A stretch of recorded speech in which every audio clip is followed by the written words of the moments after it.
حضرت برہ بن عازب رضی اللہ تعالی عنہ نے خبر دی کہ رسول اللہ صلی اللہ علیہ وآلہ وسلم جب مدینہ تشریف لائے تو پہلے اپنی نانہال میں اترے جو انصار تھے، اور وہاں آپ صلی اللہ علیہ وآلہ وسلم نے 16 یا 17 ماہ بیت المقدس کی طرف منہ کر کے نماز پڑھی، اور آپ صلی اللہ علیہ وآلہ وسلم کی خواہش تھی کہ آپ کا قبلہ بیت اللہ کی طرف ہو۔ جب بیت اللہ کی طرف نماز پڑھنے کا حکم ہو گیا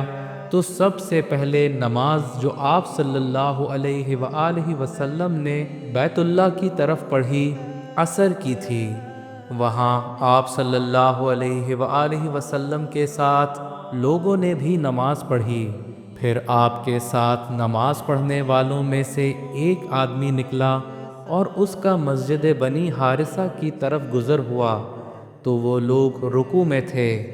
وہ بولا کہ میں اللہ کی گواہی دیتا ہوں کہ میں نے رسول اللہ صلی اللہ علیہ وآلہ وسلم کے ساتھ مکہ کی طرف منہ کر کے نماز پڑھی ہے۔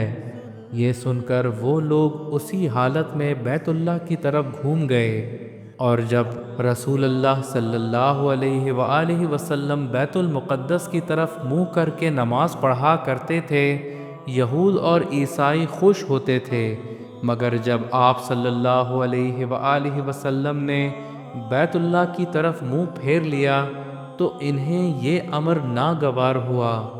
ظہیر ایک راوی کہتے ہیں کہ ہم سے ابو اسحاق نے برہ سے یہ حدیث بھی نقل کی ہے کہ قبلے کی تبدیلی سے پہلے